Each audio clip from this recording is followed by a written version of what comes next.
అందరికీ నమస్కారం. రాష్ట్ర ప్రజలకి, శ్రేయోభిలాషులకి, ప్రతి ఒక్కళ్ళకి కాటసాని రాంభూపాల్ రెడ్డి గారు పాణ్యం నియోజకవర్గం ఎమ్మెల్యే. మరి రాంభూపాల్ రెడ్డి గారికి మర్యాదగా సమాధానం చెప్పడం రాదేమో. అహంకారంతో ఎప్పుడూ అలాగే మాట్లాడుతూనే ఉంటాడేమో. మరి ఆయన మాట తీరును బట్టి, ఆయన ప్రవర్తన బట్టి తిరిగి ఈ కూటమి ప్రభుత్వం వాళ్ళు మరి కాటసాని రాంభూపాల్ రెడ్డి లాగే వాడు ఈడు అంటే ఎలా ఉంటుందో ఒక్కసారి ఆలోచించండి రాష్ట్ర ప్రజలు కూడా. ఏది ఏమైనా మరి జీవితం శాశ్వతం కాదు కదా. ఏది ఏమైనా జీవితం శాశ్వతమేనా కాదుగా. మరి మంచోడు అన్న మాట అని సంపాదించుకోవాలి ఎవరైనా కానీ. రాజకీయాలు తరువాత విమర్శలు ఎప్పుడూ ఉంటాయి. దానికి మీరు హుందాగా సమాధానం చెప్పాలి.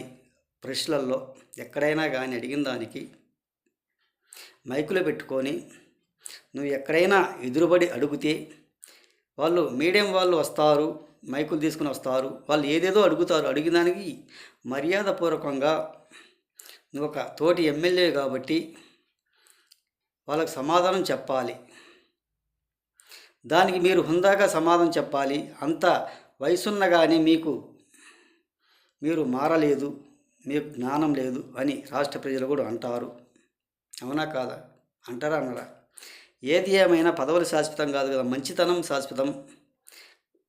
పలాని నియోజకవర్గం ఎమ్మెల్యే మంచివాడు, చాలా మంచివాడు, చాలాగా మాట్లాడతాడు, బాగా మాట్లాడతాడు అన్న మాట రావాలి.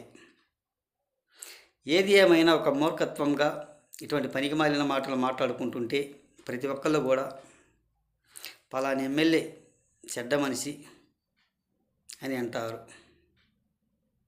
ఈ పదవులు శాశ్వతమేనా? అది రాష్ట్ర ప్రజలు ఓట్లు వేస్తే కదా మీకు వచ్చేది. మీకు వస్తుందా? రాంభూపాల్ రెడ్డి గారు ఒక్కసారి చెప్పండి. మరి సత్తెనపల్లి నియోజకవర్గంలో నారా లోకేష్ గారు ఓడిపోతుంటారు, గెలుస్తుంటారు. అది ఓటమి గెలుపు అనేది ఎక్కడికైనా ఎప్పుడైనా సాధ్యమే. నీకు ఓటమి లేదంటారు.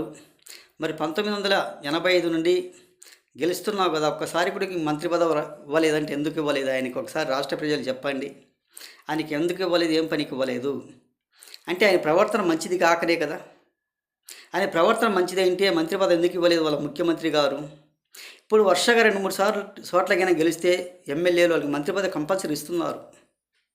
మా ఆయనకు ఓటమి అనేది లేదు. మరి ఆయన ఎప్పుడు 1985 నుంచి గెలుస్తూనే వస్తున్నాడు, పార్టీలలో ఉంటున్నాడు.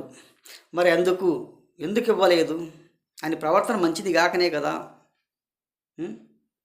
ఆయన ఒక పనికి మాలిన మాటలు మాట్లాడుతున్నాడనే కదా ఆయనకి ఇవ్వండి. అంటే ఆయన దాచుకున్నది ఎప్పటికీ బయట పెట్టలేదేమో. అవి బయట పెట్టించుకోవటానికి, అవి గందరగోళం సృష్టించుకోవటానికి అంతగా తప్ప దేనికి పనికి వచ్చేవాళ్ళు మాత్రం కాదు. మరి ఆయన నియోజకవర్గంలో ప్రజలకు అచ్చుబాటు అయిందేమో. ఆయన ఏమన్నా దాచుకున్నా ఏం చేసినా కానీ వాళ్ళకి సరిపోతుందేమో. ఒక్కసారి ఆలోచించండి.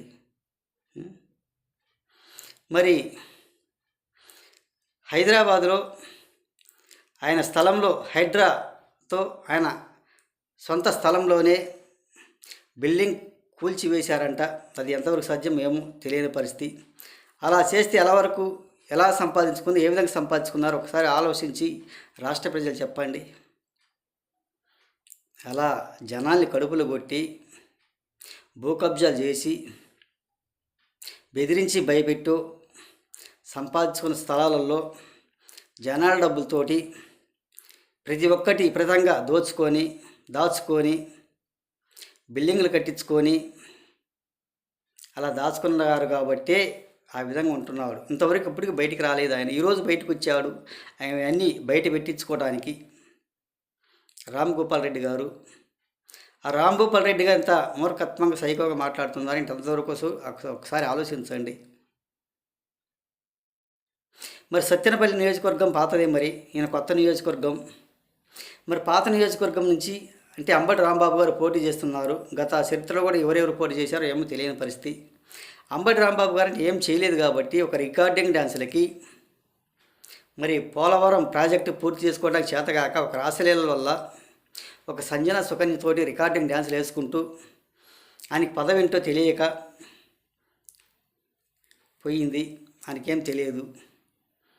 మరి అటువంటి ఆయనకే మంత్రి పదవి ఇచ్చినప్పుడు నీకెందుకు ఇవ్వలేదు మంత్రి పదవి మరి? ఒక్కసారి తెలుసుకోండి. ఏది ఏమైనా రౌడీలకు, గూండాలకు, బెదిరించే వాళ్ళకు, భయపెట్టే వాళ్ళకు మంత్రి పదవులు ఇచ్చారు. సామాన్యంగా జనాలు కనపడకుండా ఎక్కడో 16 మూలం దాక్కున్న ఎమ్మెల్యేలకి మంత్రి పదవులు ఇవ్వలేదు జగన్మోహన్ రెడ్డి గారు ఈ వైసీపీ ప్రభుత్వంలో. నేను తెలియజేస్తూ, కాటసాని రాంభూపాల్ రెడ్డి గారు మీవన్నీ బయట పెట్టించుకోవడానికి ఎక్కడెక్కడ దాచుకున్నారు, ఎక్కడెక్కడ సంపాదించుకున్నారు అని ఎవరేం పట్టించుకోలేదేమో. మరి హైదరాబాద్ బిల్డింగ్ కోల్దోశారు, అది భగవంతునికే తెలుసు. ఏమేమి దాచుకున్నావు, ఎంతవరకు దోసుకున్నావు కూడా అది కూడా భగవంతునికే తెలుసు. నిన్నెవరు పట్టించుకోక నువ్వు మూలం దాక్కుని ఈరోజు బయటపడ్డావు. ఏదో ఒక రోజు బయటపడతా నీ స్థలాలు కూడా ఎవరో కూడా బయట పెడతారు, నీ ఆస్తులు కూడా ఎవరు కూడా ఒప్పుకోరు, ఓర్చుకోరు. జనాల డబ్బులతోటి జనాల స్థలాలు అవన్నీ జనానికి సంబంధించినవి అవన్నీ. రాంభూపాల్ రెడ్డి గారు అవునా కాదు రాష్ట్ర ప్రజలను అడిగి కనుక్కోండి అని తెలియజేస్తూ, సత్తెనపల్లి నియోజకవర్గం పాతదైనా మీది కొత్తదైనా కానీ 1945 నుంచి ఉన్నా కాబట్టి నీకెందుకు ఇవ్వలేదు, ఏం పనికి ఇవ్వలేదు అది భగవంతునికి తెలుసు. నీ ప్రవర్తన మంచిది కాకనే కదా. రాజకీయాల్లో గెలిపోవటం సహజమే. సత్తెనపల్లి నియోజకవర్గంలో ఒకసారి గెలిచాడు, ఒకసారి ఓడిపోయారు, మామూలేను అని తెలియజేస్తూ, ఇలా అంటే అలా వాగటం కూడా మంచిది కాదు. ఈ కూటమి ప్రభుత్వాలు కూడా అంతంత మాత్రంలోనే ఒకళ్ళు విమర్శించిన ఒకళ్ళు తిట్టిన మీలాగా హుందతనంగా చెప్పాలి. మీరు ఏ విధంగా అంటే ఆ విధంగా మాట్లాడకూడదు అని తెలియజేస్తూ, మాట్లాడే తీరు నేర్చుకోండి. మాట్లాడే మాట ఎలా మాట్లాడాలి, ఏ విధంగా మాట్లాడాలి. వాళ్ళు అధికారంలో ఉన్నారు కదా, మనకు ప్రతిపక్షం కూడా లేదు కదా అని తెలుసుకోవాల్సిందిగా ప్రతి ఒక్కళ్ళకి, రాష్ట్ర ప్రజలకి, శ్రేయస్ ప్రతి ఒక్కళ్ళకి హృదయపూర్వక ధన్యవాదాలు.